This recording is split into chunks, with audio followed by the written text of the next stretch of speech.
મોહને મારવો અતિશય કઠિન છે. મોહ એવો રોગ છે કે મનુષ્યને પોતાને દેખાતો નથી અને બીજા બતાવે એ ગમતો નથી. શરીરના રોગો માટે કોઈ પૂછે, બીમાર હોઈએ ને કોઈ ટેલિફોન કરીને ખબર અંતર પૂછે તો મનમાં હૂંફ જેવું લાગે. તાવ આવતો હોય અને કોઈનો ફોન આવે કે હવે તબિયત કેમ છે, માણસને હૂંફ લાગે, ગમે. પણ મનના રોગ વિશે કોઈ પૂછે તો ગમે? કોઈ ફોન કરીને એમ કે હમણાં તમારો ક્રોધ થોડો વધી ગયો લાગે છે, હમણાં ઈર્ષા થોડી વધી ગઈ લાગે છે, સાંભળવું માણસને ન ગમે. તો વિચાર કરો, જે રોગ જોવો ગમતો નથી એ રોગને કાઢવો કેમ? કેવલ બે નિમિત્તથી આ મોહરૂપી રોગ દૂર થાય. કાં ગુરુ કૃપા થાય, કાં પ્રભુની કૃપા થાય. અહીંયા ભગવદ્ ગીતામાં ભગવાન રૂપે પણ છે અને ગુરુ રૂપે પણ બિરાજમાન છે. આપણા શાસ્ત્રો એવા દિવ્ય ગ્રંથો છે, કારણ કે જ્યારે કોઈ ગ્રંથની વ્યાખ્યા કરવી હોય, એ ગ્રંથને સાચા અર્થમાં ન્યાય આપવો હોય, તો એ ગ્રંથના કર્તાનું જે લેવલ છે, જે ઊંચાઈ છે, ત્યાં સુધી ન પહોંચો અને એ દ્રષ્ટિએ એ ગ્રંથને ન જુઓ ત્યાં સુધી એ ગ્રંથને પૂરો ન્યાય ન આપી શકાય. આપણે બધા સંસારમાં સાધારણ રહેનારા જીવો અને આપણા હાથમાં ભાગવતજી, ગીતાજી, રામાયણ જેવા ઉચ્ચતમ આધ્યાત્મિક મૂલ્યો વાળા ગ્રંથો હોય અને એમાં પણ આપણી સાધારણ બુદ્ધિથી આપણે અર્થઘટનો કરવા જઈએ ત્યારે અર્થો કેટલા સાચા ઠરે? આપણને ઘણીવાર ભગવાનની લીલાઓ સાંભળીને ભગવાન પ્રત્યે પ્રશ્નો પણ થાય. મહાભારતની ઘણી એવી ઘટનાઓ હોય જેમાં ભગવાન માટે પણ પ્રશ્નાર્થ મુકાય છે. લોકો કૃષ્ણ સામે આંગળીઓ કરે, કોઈ રામ સામે આંગળીઓ કરે. આવી અગ્નિ પરીક્ષા કરાય? પણ એક વસ્તુ સમજો, આ જેટલાય ગ્રંથો છે એ લૌકિક બુદ્ધિએ ને લૌકિક વ્યવહારથી લખાયેલા ગ્રંથો નથી. આ આધ્યાત્મિક ઊંચાઈ પર બેસીને લખાયેલા ગ્રંથો છે. ભાગવતજી જેવો મહાનતમ ગ્રંથ અને સુખદેવજી જેના વક્તા હોય કે જેના માટે સ્ત્રી પુરુષનો ભેદ પણ મટી ગયો હોય, જે કણ કણમાં ઈશ્વર જોતા હોય, યમ પ્રવ્રજંતમનુપેતમ અપેત કૃત્યમ દ્વૈપાયનો વિરહ કાતર આજુહાવ પુત્રેતિ તન્મય તયા તરવો વિનેદુ તમ સર્વભૂત હૃદયમ મુનિમાનતોસ્મિ. સર્વભૂત હૃદય, જેને ઈશ્વર સિવાય બીજું કંઈ દેખાતું જ નથી, અને એવા મુખેથી રાસલીલા પણ ગવાતી હોય ત્યારે એ રાસલીલાની ઊંચાઈ અને પવિત્રતા એ ગાનારના મુખથી સિદ્ધ થઈ જાય છે. આપણે લૌકિક લોકો બધામાં લૌકિકતા ગોતીએ છીએ, પણ આપણા ધર્મશાસ્ત્રો પરમ અલૌકિક છે અને એટલા બધા અલૌકિક છે કે આને વિજ્ઞાનના સિક્કાની પણ જરૂર નથી. વિજ્ઞાન જો આને પ્રતિપાદન કરે તો જ સાચું, એની પણ આવશ્યકતા નથી. ઘણી વાર લોકો ધર્મશાસ્ત્રોમાં વિજ્ઞાન ગોતવા લાગે. આ વિજ્ઞાનનો ગ્રંથ જ નથી, આ આધ્યાત્મિક ઊંચાઈ પામવાનો ગ્રંથ છે, આ સંસારને ભૂલવાનો ગ્રંથ છે. અને જે ગ્રંથ જે ઉદ્દેશ્ય સાથે લખાયો હોય, જે ભાવના સાથે લખાયો હોય, એ દ્રષ્ટિએ એ ગ્રંથને ન જુઓ તો એને પૂરો ન્યાય ના આપી શકે. જેમ કોઈ સાહિત્યની કવિતા હોય અને કવિતામાં કોઈ સૌંદર્યનું વર્ણન કર્યું હોય અને કોઈ વ્યક્તિ એમ વિચાર કરે કે લાવો એના જેવું ચિત્ર બનાવું કે ચંદ્રમા જેવું મુખ છે, શુકની ચાંચ જેવી નાસિકા છે, બિંબા ફળ જેવા અધર છે, અને એવું જો ચિત્ર બનાવવા જાય ને તો કાર્ટૂન બને. કારણ કે એ ઉપમા છે, ઉપમાથી અનુમાન કરવાનું હોય એના સૌંદર્યનું. એનું ચિત્ર આબેહૂબ બનાવવા જાઓ જેવું કવિતામાં લખ્યું હોય તો એ તો કાર્ટૂન જેવું હાસ્યાસ્પદ થઈ જાય. એને તો કવિ બુદ્ધિએ જ, સાહિત્યની બુદ્ધિએ જ એનો આનંદ માણી શકાય. એમ જ કોઈ વિજ્ઞાનનો ગ્રંથ હોય અને કોઈ ફૂલનું ડિસેક્શન કરતું હોય ને કોઈ એમ કે અરે આ ફૂલની તો સુગંધ લેવાય, આને કપાય. પણ આ વિજ્ઞાનનો ગ્રંથ છે, એમાં એની સુગંધ લેવાનો આનંદ ન લેવાનો હોય, એ ફૂલ કેમ બન્યું, એનો રંગ આવો કેમ છે, એ શોધવા માટેનો જ આ ગ્રંથ છે. એમાં તો ડિસેક્શન જ કરવાનું. એમ જ આ આધ્યાત્મિક ગ્રંથોને આધ્યાત્મિક બુદ્ધિએ જ જોવા પડે. એને તમે સાંસારિક વ્યવહારિક બુદ્ધિ અને વૈજ્ઞાનિક બુદ્ધિ ગોતવા જશો તો ક્યાંક ભગવાનમાં શંકાઓ પેદા થશે. આ તો સંસાર ભૂલવાના ગ્રંથો છે, આ તો લૌકિક વૃત્તિઓની નિવૃત્તિ કરવાના ગ્રંથો છે. અને એટલા માટે આપણા આધ્યાત્મિક ગ્રંથોને વિજ્ઞાનના સિક્કાઓની જરૂર નથી. એક ભાઈએ કોઈ પૂછ્યું કે તમે મહાભારત કે રામાયણ વાંચ્યું છે? વકીલ હતા. એટલે વકીલે કહ્યું અમે બંને વાંચ્યા છે. તો કે એમાં શું છે? તો કે એકમાં જમીનનો કેસ છે ને એકમાં અપહરણનો કેસ છે. તો એની બુદ્ધિ જ વકીલની હોય તો એને બધામાં કેસ જ દેખાય. એમ જે બુદ્ધિ લઈને તમે બેસો છો, આ જ ભગવદ્ ગીતા ભગવાનના મુખે અર્જુન સાંભળે છે અને એ જ ભગવદ્ ગીતા સંજયના મુખે ધૃતરાષ્ટ્ર સાંભળે છે. ગીતાજી એ જ છે, પણ જે વૃત્તિ અને જે મનોદશા લઈને તમે બેસો છો એ રીતે તમે ગ્રંથને પામો છો. કે એક વિષયનું ચિંતન એ માણસને પતન સુધી લઈ જાય છે. અને એટલા માટે મહાપ્રભુજી આજ્ઞા કરે છે કે નિત્ય અખંડ રૂપે ભગવદ નામનું ઉચ્ચારણ વૈષ્ણવે કરવું જોઈએ. ભગવાનનું નામ લેવા માટે જુદો સમય કાઢો નહીં તો મળશે જ નહીં. જે કરો છો, દિવસના જે કાર્યો કરી રહ્યા છો, જ્યાં છો ત્યાંથી ભગવાનનું નામ અખંડ રૂપે લેતા. તસ્માત સર્વાત્મના નિત્યમ શ્રી કૃષ્ણ શરણમ મમ વદત ભીરેવ સતતમ સ્થે મિત્તે મે મતિ. ભગવાન માટે જુદો સમય શોધવા જશો ને તો નહીં કાઢી શકો. તમે જે કરી રહ્યા છો, અરે વેપાર કરતા દુકાનમાં બેઠા હો તો ત્યાં ભગવાનનું નામ લેતા રહો. અમારા ગોપીઓ જુઓ, દહીં વેચવા નીકળી હોય, ગોપીઓ માથે મટકી લઈ મહિલો મહિલો મહિલો કરતી કરતી ગોકુળની બજારમાં નીકળે અને ચિત્ત ઠાકોરજીમાં લાગેલું હોય, મહી ભુલાઈ જાય અને મોહન લો મોહન લો મોહન લો કરતી કરતી ગોકુળની બજારમાં નીકળે. મહાપ્રભુજીએ પણ આજ્ઞા કરી ષોડશ ગ્રંથમાં, વ્યાવૃત્તોપી હરવ ચિત્તમ. વ્યાવૃત્તિ કરો પણ ચિત્ત હરિમાં રાખો. તમારા સાંસારિક કાર્યો ભલે ચાલતા રહે, મનમાં શ્રી કૃષ્ણ શરણમ મમનું અખંડ જાપ કરતા રહો. એટલે આપણે ત્યાં પ્રસંગ આવે છે કે જ્યારે ચૈતન્ય મહાપ્રભુ અને મહાપ્રભુજી વલ્લભાચાર્યજીનો મેળાપ થયો ત્યારે ચૈતન્ય મહાપ્રભુએ કહ્યું કે ગાયના સિંગ ઉપર રાઈનો દાણો રહે એટલી વાર પણ કોઈ ભગવાનનું નામ લે ને તો એનો ઉદ્ધાર થઈ જાય. મહાપ્રભુજીએ કહ્યું બિલકુલ સાચી વાત, પણ ગાયના સિંગડા પર રાઈનો દાણો રહે એટલી વાર પણ કોઈ ભગવાનનું નામ ભૂલે ને તો કલયુગનો પ્રવેશ થઈ જાય. ક્ષણવાર પણ ભગવદ નામ ન ભૂલાય, કારણ એક વિષયનું ચિંતન માણસને છેક પતન સુધી લઈ જાય છે. ધ્યાયતો વિષયાન પુંસ સંગસ્તેષુ ઉપજાયતે, અને છેક બુદ્ધિ નાશાત પ્રણશ્યતિ, અને બુદ્ધિનો નાશ થાય તો સર્વનાશ થઈ જાય. અને એટલા માટે પ્રભુ અહીંયા સમજાવે છે, મનમાં પવિત્ર ચિંતન રાખો. સુંદર બાત પરમાત્માને કી, મન અને ઇન્દ્રિયોને જીત્યા નથી, તેની બુદ્ધિ નિશ્ચયાત્મિકા થતી નથી, અને જેની બુદ્ધિ નિશ્ચયાત્મિકા થતી નથી એ અશાંતસ્ય કુતઃ સુખમ. અશાંત વ્યક્તિને કેવું સુખ? જેનું મન અને બુદ્ધિ સ્થિર નથી. જો ઘણીવાર આપણે પ્રશ્ન કરીએ છીએ, અમારું મન બહુ ભટકે છે, અતિ ચંચલ છે, ને આગળ અર્જુન પ્રશ્ન પણ કરશે પરમાત્માને કે ચંચલમ હિ મન કૃષ્ણ પ્રમાથી બલવત દ્રઢમ તસ્યાહમ નિગ્રહમ મન્યે વાયુરીવ સુદુષ્કરમ. કેમ કરીને આને નિગ્રહ કરું? શાસ્ત્રોમાં મનની વ્યાખ્યા જ કરી છે, સંકલ્પ વિકલ્પાત્મક મન. જે સંકલ્પ વિકલ્પ કરે એ મન. અને એક વસ્તુ યાદ રાખો, મનનો નિગ્રહ નહીં કરો તો એ મન એક દિવસ બુદ્ધિને બગાડશે. મનની જ ઉત્તમ દશા બુદ્ધિ કઈ? નિશ્ચયાત્મિકા બુદ્ધિ. નિર્ણય કરે બુદ્ધિ અને સંકલ્પ વિકલ્પ કરે મન. એટલે બહુ સહજ છે. જેમ આંખોને જોવાની વૃત્તિ છે, તમે આંખોને બંધ કરી દો તો આંખો વ્યાકુળ બની જશે. તમે કાનને સાંભળવાની વૃત્તિ છે ને બંધ કરી દેશો તો તમે વ્યાકુળ થઈ જશો. બોલવું એ જીવવાની વૃત્તિ છે, તમે મૌન લઈ જશો તો મન વ્યાકુળ થઈ જશે, વ્યાકુળ બની જશે. એમ મનને પકડવાની કોશિશ કરશો ને તો મન પણ વ્યાકુળ થઈ જશે. કારણ કે સંકલ્પ વિકલ્પ કરે એનું નામ જ મન છે.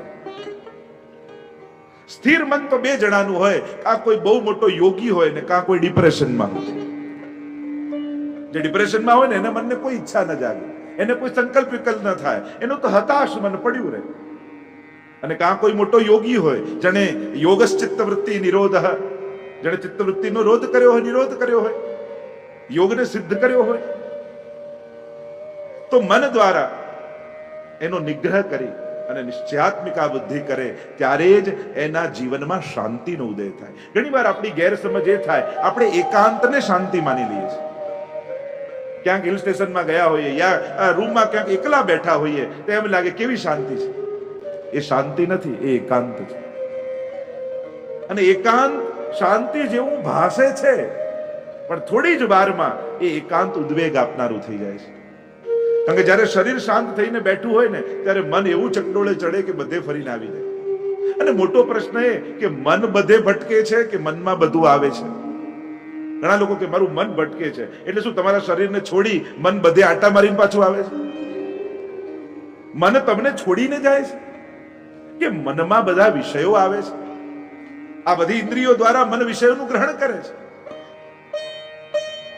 અને એટલા માટે મહત્વની વાત એ છે, મનનો નિગ્રહ નહીં કરો તો મન એક દિવસ બુદ્ધિને બગાડશે. અને મન અને બુદ્ધિ બંને જો પતન માટે લાગી ગયા તો માણસને કોઈ બચાવી શકે એમ નથી. જેની પોતાની મન અને બુદ્ધિ, કારણ કે મનની લોલુપતા એ છે, માણસ મનને કારણે તો ક્યાં ક્યાં ભટકે છે. હવે તમારી સામે કોઈ પેંડો મૂકે અને તમને ખાવાની ઈચ્છા થઈ તો વાંક પેંડાનો કે જીભનો? મનનો. ઇન્દ્રિયો તો દ્વાર છે, મન એના દ્વારા ભોગ અનુભવ કરે છે. પેંડો સામે આવ્યો ને ખાવાની ઈચ્છા થઈ તો વાંક પેંડાનો કે મનનો? આપણે બધા જ પેંડાનો વાંક કાઢીએ છીએ કે આ પેંડો આવ્યો એટલે ઈચ્છા થઈ. ના, કારણ કે જો મનને ઈચ્છા છે તો તમે ગમે ત્યાં ભાગીને જશો, એ પેંડાને ગોતતું જ રહેશે. અને એટલા માટે મહાપ્રભુજી પણ કહે છે કે યદા બહિર્મુખાયુયમ ભવિષ્યત કથંચન તદા કાલ પ્રવાહસ્થા દેહ ચિત્તા દેયો કે. આ ઇન્દ્રિયોને પ્રભુ સન્મુખ રાખજો, આ મનને સતત પ્રભુની સન્મુખ રાખજો. કારણ કે જો બહિર્મુખ થયા તો દુશ્મન ક્યાંય બહાર નથી, આપણી ભીતર જ છે. મન એવા મનુષ્યાણામ કારણમ બંધ મોક્ષયો. એ જ બંધન અને મુક્તિનું કારણ છે.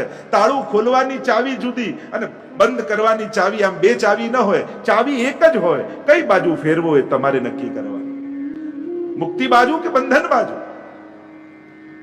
અને એટલા માટે મહાપ્રભુજી સરસ કલયુગમાં ઉપાય બતાવ્યો કે આ મન અને બુદ્ધિને નિગ્રહ કરવા માટે સરળ ઉપાય એ છે કે આ બંનેને પ્રભુની સન્મુખ રાખો. ગીતાજીમાં પણ ભગવાન કહેશે મય્યેવ મન આધત્સ્વ મયિ બુદ્ધિમ નિવેશય. આ મન બુદ્ધિ પહેલા મને આપી દે, કારણ કે આ બંને જો તારી પાસે રહ્યા તો તું મારો નહીં રહે. તું આ બંને મને આપ તો જ તું મારો થઈ શકીશ. અને એટલા માટે જ્યારે આપણે બ્રહ્મ સંબંધ લઈએ છીએ અને હાથમાં તુલસી દલ લઈ ઠાકોરજી આગળ વિનંતી કરીએ છીએ કે આ જે કાંઈ મેં મારું માન્યું છે એ આત્મા સહિત આપને સમર્પિત કરું છું, આ મન બુદ્ધિ સહિત આપને સમર્પણ થાઉં છું. કારણ કે જો બહિર્મુખ થયા, પ્રભુથી વિમુખ થયા, આ કલયુગમાં કલયુગથી બચવાનો એકમાત્ર કોઈ ઉપાય હોય તે પ્રભુની સન્મુખતા છે. રોજ 2 મિનિટ પણ ઠાકોરજીની આગળ ઊભા જરૂર રહો. જો આપણને જ્યારે દેખાય પણ એ મને જોઈ રહ્યો છે એવો ભાવ રાખીને પણ 2 મિનિટ ઊભા રહો. એની સન્મુખતા રાખશો ને, એની નજરમાં રહેશો ને. જો ઉત્તમ પક્ષ છે ભગવાનની આજ્ઞામાં રહેવું, એનાથી ઉત્તમ પક્ષ છે ભગવાનની સેવામાં રહેવું. પણ જો આ બંને સંભવ તમારા જીવનમાં નથી તો કમથી કમ ભગવાનની નજરમાં તો રહો, પ્રભુની દ્રષ્ટિમાં તો રહો. તમને જે સમય ફાવે પણ એકવાર પ્રભુની સન્મુખ જરૂર થાવ દિવસે. કારણ કે જો બહિર્મુખ થયા તો પછી તમને બચાવનારું કોઈ નહીં રહે. આ કાલના પ્રવાહમાં વહી જશે. આ મન જ તો માણસને ભટકાવે છે. અમારા સુરદાસ એટલે તો કહે મન તો સો કીતી કહી સમજાય, નંદ નંદન કે ચરણ કમલ ભજ તજ પાખંડ ચતુરાય. અરે મન, તને કેટલી વાર સમજાયું, આ પાખંડ અને ચતુરાઈને છોડ. આ તો તારું પતન કરનારા છે. તારું કલ્યાણ તો કેવલ ને કેવલ ઠાકોરજીની સેવામાં છે. જન્મત મરત કીતે ચુક બીતે. છોકરો કોઈ સ્કૂલમાં ક્લાસમાં નપાસ થાય ને તો બીજા વર્ષે એ જ ક્લાસમાં જવાનું આવે તો એને શરમ આવે. અરે પાછું એ જ ક્લાસમાં જવાનું, બધા જ લોકો આગળ નીકળી ગયા અને હું એકલો પાછળ. સુરદાસ કહે કે જીવ, તને શરમ નથી આવતી? પુનરપી જનનમ પુનરપી મરણમ પુનરપી જનની જઠરે શયનમ. ફરી ફરી મરી મરીને પાછા આજ સંસારમાં પાછો આવે છે. હવે તો શર્મા. ક્યારે તને લાજ આવશે? ક્યારે તને એમ લાગશે કે ભગવાન માનવ બનાવીને એક અવસર આપે છે, આ જન્મમાં તો નીકળી જ જવું છે. તમે તેટલો મોટા બાપનો દીકરો હોય ને, નગર શેઠ ભલે પિતા હોય ગામમાં, પણ ક્યારે એના દીકરાને એમ ન કે બેટા ઘણા પૈસા છે, 10માં 5-4 વર્ષ નીકળી જશે તો વાંધો નથી હો.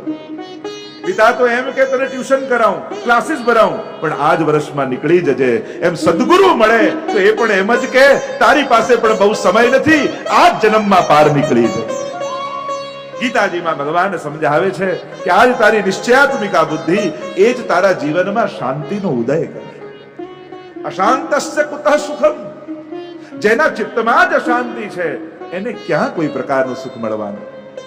આજનો માણસ એવો અશાંત છે ને, આપણે બધા કહીએ અમે વ્યસ્ત છીએ, વ્યસ્ત છીએ, વ્યસ્ત છીએ. વ્યસ્ત છીએ એ આપણી તકલીફ નથી, આપણે અસ્તવ્યસ્ત છીએ એ આપણી તકલીફ છે. વ્યસ્તતા એ આપણો પ્રોબ્લેમ નથી, આપણે અસ્તવ્યસ્ત છીએ. અશાંતિ આપણે આપણી જાતે પ્રગટાવી છે જીવનમાં. માણસ અશાંતિને ઊભી કરે છે જીવન. અને અશાંતસ્ય કુતઃ સુખમ. જે અશાંત છે એને કેવા પ્રકારનું સુખ? એમ કહીને પરમાત્મા અનેક પ્રકારથી અર્જુનની વાત કરતા આગળ 69માં શ્લોકમાં ભગવાન સમજાવે છે કે સાધારણ વ્યક્તિ અને વિશેષ વ્યક્તિ બંનેમાં ફરક શું છે. મારો ભક્ત કેવો હોય અને એક સાધારણ સંસારી વ્યક્તિ કેવો હોય? સાધારણ સંસારી વ્યક્તિ સાંસારિક કાર્યોમાં બહુ ચતુર હોય, જાગૃત હોય, સક્રિય હોય, અને ભગવત કાર્યોમાં ઉદાસીન હોય, સત્કાર્યોમાં ઉદાસીન હોય. પણ જે મારો ભક્ત છે, જેમાં બધા સૂતા હોય એમાં એ જાગે છે, અને જેમાં બધા જાગે છે એમાં એ સૂતો છે. એમ કહેતા 69માં શ્લોકમાં ભગવાન બોલ્યા, જે બધાની રાત્રિ છે એમાં સંયમી જાગે છે, અને જેમાં બધા જ જાગૃત છે એમાં સંયમી સૂતો છે.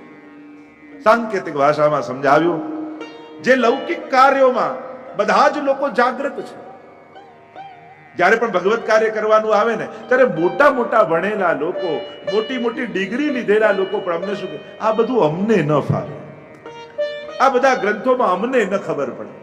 અને પછી આશ્ચર્યની વાત એ છે કે અમને અમારા ધર્મના ધર્મશાસ્ત્રોમાં ખબર ન પડે એવું કહેવામાં પણ પાછા ગૌરવની સાથે કહે.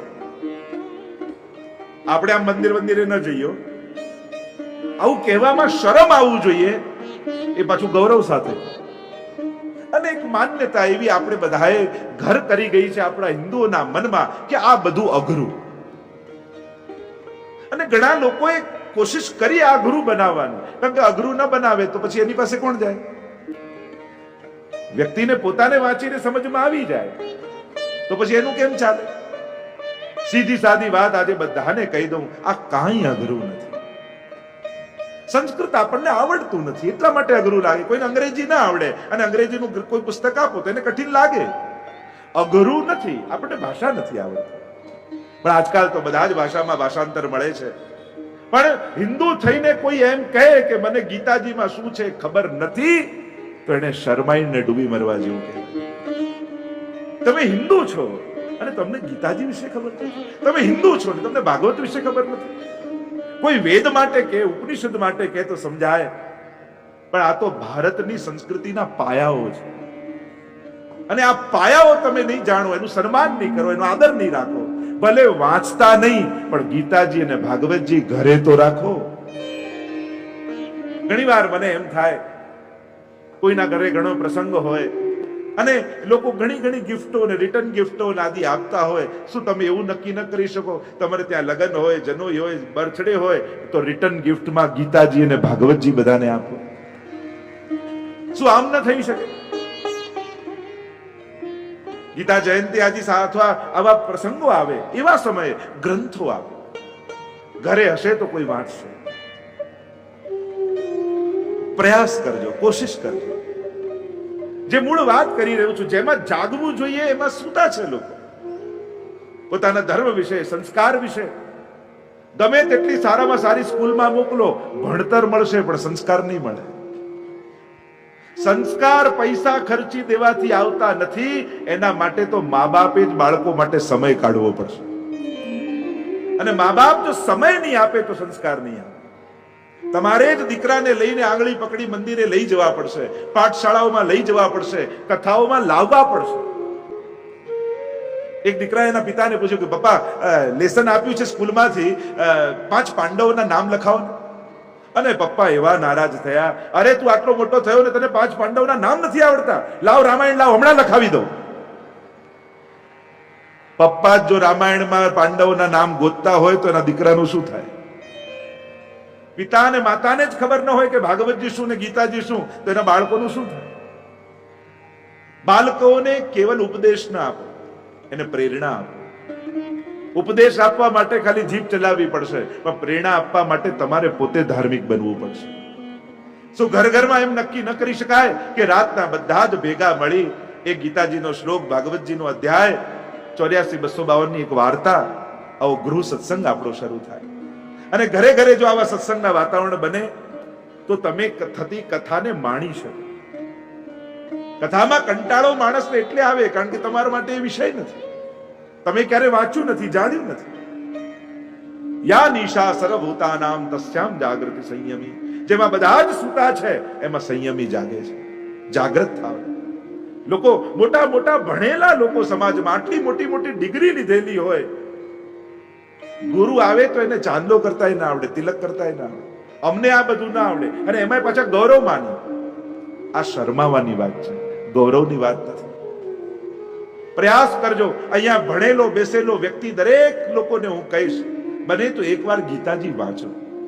કદાચ પહેલી વાર ખબર નહીં પડે, બીજી વાર ખબર નહીં પડે, પણ ત્રીજી વાર ગ્રંથ જ તમને સમજાવવા લાગશે.